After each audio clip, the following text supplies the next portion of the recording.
ইশরাক হোসেনের মেয়র ইস্যুতে এখনও সিদ্ধান্ত নেয়নি নির্বাচন কমিশন। তবে আজ সিইসির নেতৃত্বে বৈঠকে বসবেন কমিশনাররা। এ নিয়ে আরও জানাতে যুক্ত হয়েছেন সহকর্মী মিয়া আমিরুল। আমিরুল, জানাবেন যে বৈঠক কখন শুরু হবে, এসব বিষয়ে চূড়ান্ত সিদ্ধান্ত আসতে পারে কিনা আজকে? শাপিন, আপনি জানেন যে নির্বাচন কমিশনের বর্তমানে যে দুটি আলোচিত বিষয়, যে জামায়াত ইসলামী নিবন্ধন, সেই সাথে প্রতীক এবং মেয়র হিসাবে ইশরাককে রায়ের যে ঘোষণা, সেটি আমরা এখানটায় আপনি যেমনটি জানতে চেয়েছেন যে বৈঠকটি কখন শুরু হতে পারে। আমরা যতটুকু জানতে পেরেছি যে এটি একটি অনানুষ্ঠানিক বৈঠক হতে যাচ্ছে এবং আপনি জেনে থাকবেন যে গতকাল জামায়াত ইসলামের পক্ষ থেকে একটি প্রতিনিধি দল যখন কমিশনের সাথে বৈঠক করেছেন, সেখানটায় কিন্তু কমিশনের পক্ষ থেকে তাদেরকে একটি ইতিবাচক সাড়ার কথা তারা বলেছিলেন বৈঠক পরবর্তী ব্রিফিংয়ে। এবং সেই সাথে ইশরাকের ইস্যুটি যেমনটি বলছিলেন, ইশরাকের ইস্যুটি নিয়ে কিন্তু কমিশনের পক্ষ থেকে প্রধান নির্বাচন কমিশনার এবং সেই সাথে যে সিনিয়র সচিব আক্তার আহমেদ রয়েছেন, তিনি কিন্তু কথা বলেছিলেন যে তারা আদালতের রায়ের অপেক্ষায় রয়েছেন, তথা আদালত যদি রায় দেয় সেই আদালতের রায়ের যে চিঠিটি রয়েছে সেই চিঠি অনুযায়ী কিন্তু তারা আইন অনুযায়ী সিদ্ধান্ত নেবেন।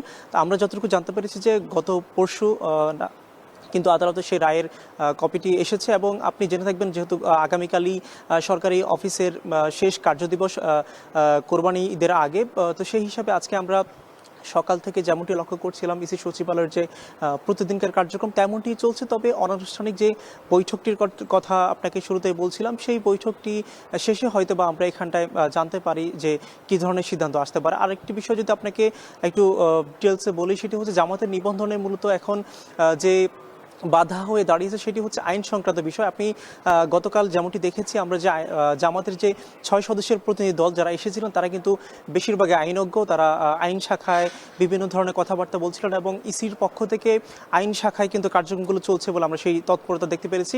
এবং এটি হচ্ছে বিষয়। তো জামাতের নিবন্ধন যেহেতু তারা এক যুগ পরে পেয়েছে এবং সেই সাথে নির্বাচন কমিশনের পক্ষ থেকে 2018 সালের শেষের দিকে কিন্তু নিবন্ধন বাতিল করা হয়, যার ফলে এখনকার সময় যদি নিবন্ধন আবার ফিরিয়ে দেওয়ার যে একটি বিজ্ঞপ্তি দেওয়া হয় কমিশনের পক্ষ থেকে, সেটি কিন্তু প্রায় 6.5 বছরের মাথায় কিন্তু বলা চলে জামাত নিবন্ধন কিংবা তাদের প্রতীক ফিরে পাওয়ার যে বিষয়টি তারা পেতে যাচ্ছে। এবং গতকালই কিন্তু জামাতের পক্ষ থেকে তাদের সহকারী সেক্রেটারি জেনারেল কথা বলেছিলেন হামিদুর রহমান আজাদ। তিনি যেমনটি বলেছিলেন যে তার কাছে জানতে চাওয়ার ছিল যে তাদের যে প্রতীক ইস্যুটি রয়েছে সেই প্রতীক ইস্যুতে তারা আসলে কি হচ্ছে। তিনি যেমনটি বলেছেন যে যেহেতু আদালত বলেছিল যে জামাতের নিবন্ধন কিংবা প্রতীক বিষয় তাদের পূর্ব অবস্থায় ফিরে যাওয়ার জন্য, তো সেই হিসেবে তারা বলছিলেন যে তারা এই দাঁড়িপাল্লা প্রতীক পেতেও তারা আশাবাদী। তো শাপিন, এই ছিল আমার কাছে ইসি